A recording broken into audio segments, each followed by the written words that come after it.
ഫുഡും ഫുഡ് സ്പോട്ടും കൊണ്ട് സമ്പന്നമായ നമ്മുടെ കോഴിക്കോട് ചെന്ന് കാല് കുത്തിയാ പിന്നെ നല്ലൊരിടത്ത് കയറിയിട്ട് മക്കെന്ന് തട്ടാണ്ട് നമുക്കൊരു സമാധാനം ഇല്ലെന്നേ. അങ്ങനെ തേടി പിടിച്ചു പോയതാണ് നമ്മുടെ ഇടയിലെ ഹോട്ടലിലേക്ക്. പേര് പോലെ തന്നെ സംഭവം ഒരു ഇടയിലെ തന്നെ ആയതുകൊണ്ടാവണം ഈ പേരെന്ന് കരുതാം. കറക്റ്റ് ലൊക്കേഷൻ പറഞ്ഞാൽ നമ്മുടെ കോഴിക്കോട് ബീച്ചിന്റെ സൈഡിൽ കൂടി അങ്ങനെ പോയിട്ട് നമ്മുടെ കുറ്റിച്ചിറ മിഷ്കൽ പള്ളിയുടെ അടുത്തായിട്ട് നിങ്ങൾ ആരോട് വേണേലും ചോദിച്ചോളി, അവര് പറഞ്ഞു തരും നമ്മുടെ ഹെഡേലെ ഹോട്ടലിലേക്കുള്ള വൈ. വിശപ്പ് ഓൺ ദി ഹൈ പ്രഷർ ആയതുകൊണ്ട് ഇടിച്ചു കുത്തി കടന്നു ചെന്ന് നോക്കുമ്പോ സൂചി കുത്താൻ പോലും ഇടയില്ല ഗൈസ്. ആ ജാതി തിരക്ക്. പെട്ടെന്നൊന്നും ആരും എണീക്കണ ലക്ഷണമൊന്നും ഇല്ല കേട്ടോ. പൊരിഞ്ഞ പോരാട്ടമാണ് അവിടെ നടക്കുന്നത്.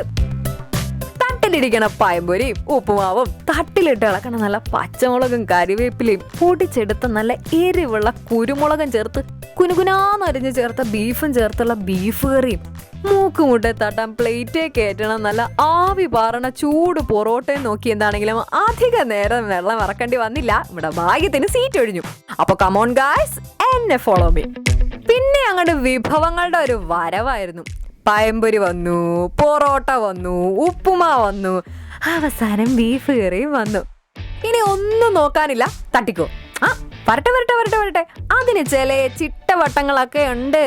ആദ്യം നമ്മുടെ ആ ബീഫ് കറി അങ്ങോട്ട് എടുത്ത് വെച്ചിട്ട് ആ വട്ടത്തിൽ അരിഞ്ഞു വെച്ച സവാള എടുത്തൊന്ന് ഉടച്ചിട്ട് ആ സൈഡിലിരിക്കണ നല്ല ഇറുമ്പിക്കാൻ പുളിയുള്ള ആ ചെറുനാരങ്ങയുടെ ആ പീസ് ഉണ്ടല്ലോ, അത് നൈസായിട്ട് ഇങ്ങനെ ആ ബീഫ് കറിയുടെ മുകളിലൂടെ അങ്ങോട്ട് ഒഴിക്കണം.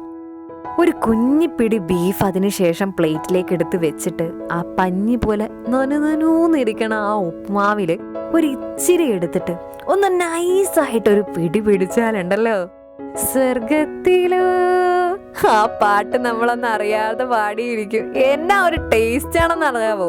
കണ്ണും മനസ്സും ഒക്കെ നിറയാ നമ്മള് കേട്ടിട്ടേ ഉണ്ടാവുള്ളൂ, പക്ഷെ ഇതാ അനുഭവിച്ചറിഞ്ഞു.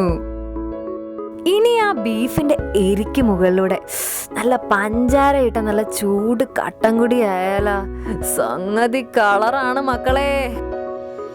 ഇനി പൊറോട്ടയുടെ ഊഴാണ്. നല്ല മുരിഞ്ഞ പൊറോട്ടയുടെ ഒരു പീസ് ഇങ്ങനെ വലിച്ചെടുത്തിട്ട് ഒരു ഇച്ചിരി ചാറിൽ മുക്കി ഒരു കുഞ്ഞിക്കൻ കഷ്ണം അങ്ങോട്ട് പൊതിഞ്ഞു എടുത്തിട്ട് വായിലങ്ങോട്ട് വെച്ചാലുണ്ടല്ലോ നമ്മൾ അലിഞ്ഞു പോകും.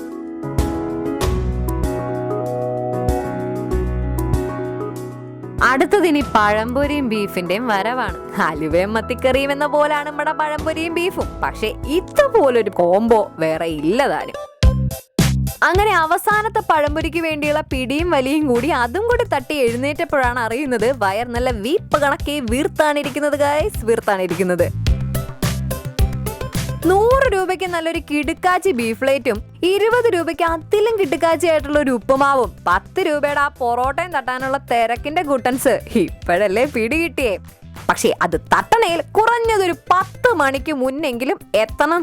രാവിലെ 10 മണിയാണേ, അല്ലെങ്കിൽ ഗുദാഹവ തീർന്നു പോവും ഇഷ്ടാ. രാവിലെ 5 മണിക്ക് തുടങ്ങും ഇവിടുത്തെ തിരക്ക്.